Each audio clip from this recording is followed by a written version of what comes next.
There are literally hundreds of examples and a disturbing proliferation of satanic messages. For example, from the album Raising Hell by Run DMC, listen to the music cut played forwards.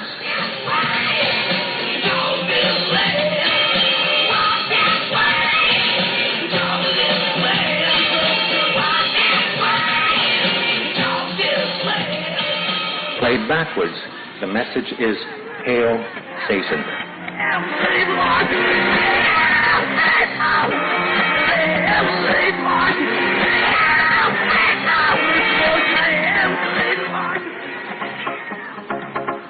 It is important to note that the lyrics of many rock songs are not clearly distinguishable consciously. When you do not hear the message clearly, you cannot make the conscious choice to accept or reject it. When you cannot make that choice, or when that choice is taken away from you, the message is programmed to your subconscious without your being aware of it. The repeating beat of the music is a distraction for the conscious mind to lock onto in order to stop conscious thinking, thus causing the hypnotic state of mind, a state of mind that is similar to daydreaming. Repetition of the message constitutes mental programming. In time, the effects of this kind of programming will appear. These effects can be physical, psychological, and emotional.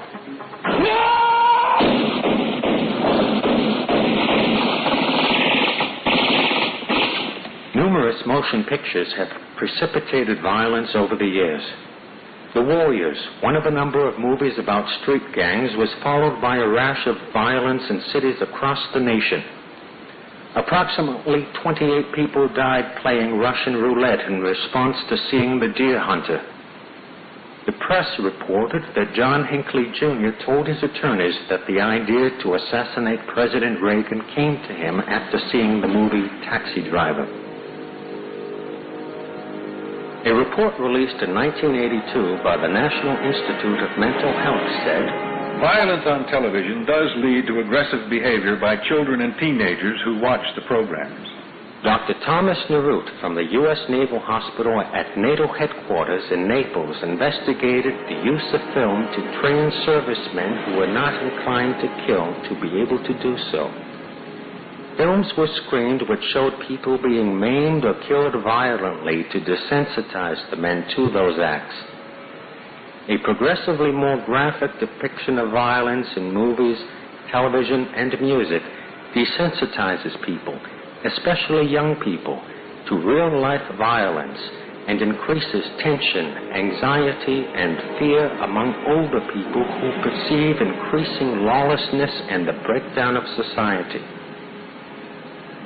A University of Massachusetts study of crime programs on television reveals that law enforcement officers are often shown breaking and entering illegally, failing to inform suspects of their rights, terrorizing and coercing witnesses, and accepting bribes. Constitutional guarantees are regarded as bothersome technicalities that hinder the police in the performance of their duty. Professors Katch and Ahrens, who conducted the study, said, police shows seem to reduce the ordinary citizen's awareness of constitutional rights and responsibilities. Many people engrossed in the drama of rapid-fire action or preoccupied with violence fail even to notice blatant police state tactics. The Supreme Court has consistently expanded police powers and governmental authority while curtailing individual rights, thus enacting into law principles much like those presented on TV crime programming. The relationship between the increase in crime and the decrease in individual rights is a classic example of the Hegelian principle of bringing about change in a three-step process. The first step is to create a problem. The problem in this case is the increase in crime brought about in part by mass media programming of criminal behavior, making violence an acceptable means of problem solving, especially among young people. The second step is to create opposition to the problem. In other words, create anxiety and fear in the public so that people demand that something be done about it. The third step is to offer the solution to the problem that may entail a restriction of individual rights or some other predetermined goal, thus bringing about change that would have been impossible to impose on people without proper psychological conditioning. By causing emotional stress and mental confusion, judgment is impaired and suggestibility increased. Under these conditions, people allow their rights to be diminished without realizing its ramifications. The war on drugs is another example of this strategy in action. In 1936, a movie used hypnotic suggestion to give the audience instructions to do something. That movie was Reefer Madness. This movie used hypnotic techniques to both encourage marijuana use and promote anti-marijuana legislation. Speaking to a PTA meeting, high school principal Dr. Carroll commands parents, "You and all the school parent groups about the country, and you must stand united on this and stamp out this frightful assassin of our youth. You can do it by bringing about compulsory education on the subject of narcotics in general, but red marijuana in particular. That is the purpose of this meeting, ladies and gentlemen, to lay the foundation for a nationwide campaign by you to demand by law such compulsory education." He raises a sheet of paper in front of him and reads certain facts from it. The white sheet of paper prominent in the middle of the screen is a distraction for the eyes to lock onto in order to cause the hypnotic state of mind while information is programmed to the audience verbally. Dr. Carroll delivers his lines with a hypnotic rhythm that is punctuated by changes in pacing, volume, and tone, just like a hypnotist. He speaks with authority and looks into the camera and into the eyes of the audience. Both are hypnotic techniques. Picture yourself in a movie theater. Now imagine a huge face on the screen staring at you. The stated intent of Reefer Madness was to stamp out the menace of marijuana because it leads to, quote, acts of shocking violence ending often in incurable insanity, end quote. In contrast, young people are shown having a good time smoking marijuana, dancing, kissing, and retreating to the bedroom. By showing young people having a good time smoking marijuana, Reefer Madness encouraged young people to at least try it. The stated intent of Reefer Madness was to stamp out the menace of marijuana because it leads to, quote, acts of shocking violence ending often in incurable insanity, end quote. In contrast, young people are shown having a good time smoking marijuana, dancing, kissing, and retreating to the bedroom. By showing young people having a good time smoking marijuana, Reefer Madness encouraged young people to at least try it. By telling the story of normal kids going berserk because of marijuana, Reefer Madness scared older people into demanding that something be done. This movie was part of a well-orchestrated propaganda campaign that included newspapers, magazines, and radio. In 1937, about a year after the release of the movie, the Marijuana Tax Act was signed into law, with a major effect being to drive prices up for marijuana to make its cultivation and distribution profitable.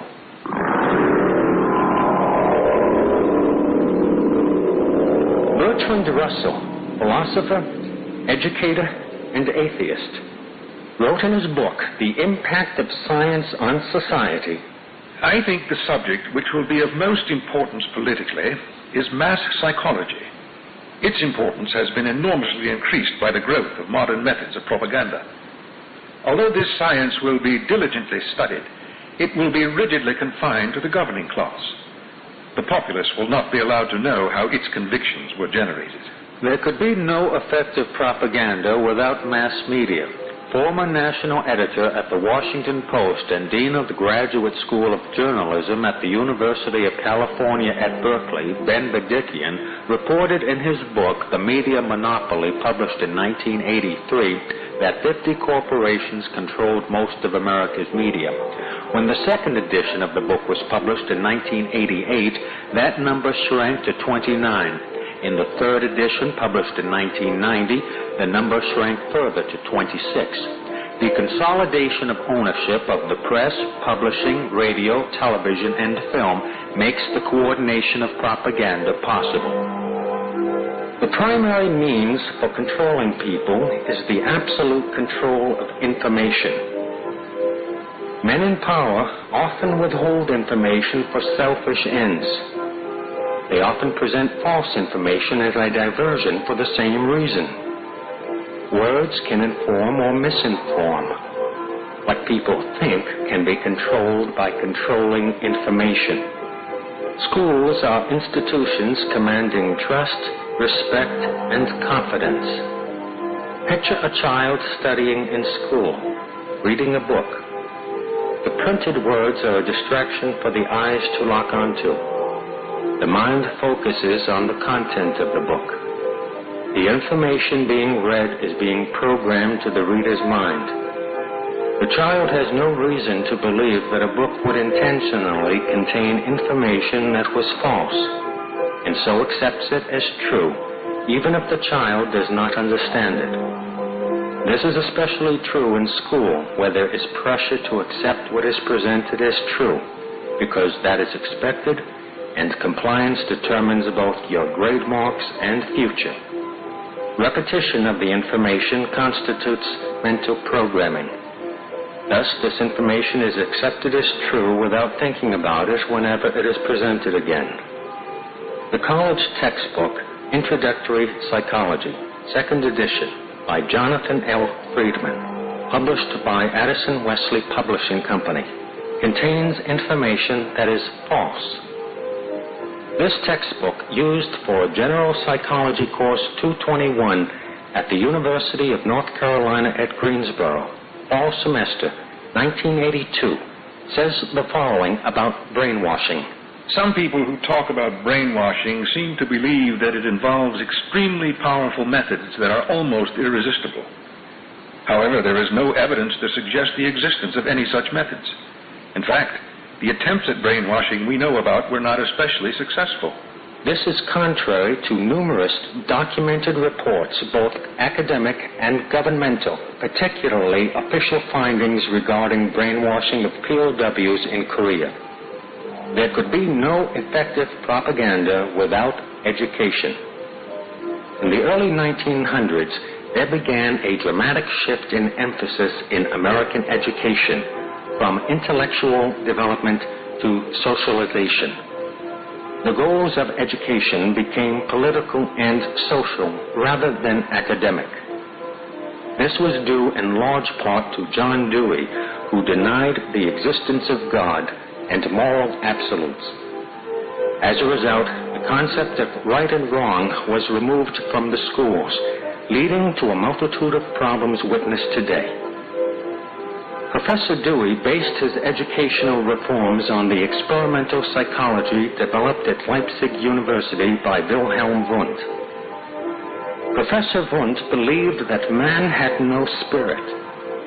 In his view, man was only a stimulus-response animal. This kind of thinking led to the principles of conditioning developed by Ivan Pavlov and behavioral psychologists John Watson and B.F. Skinner.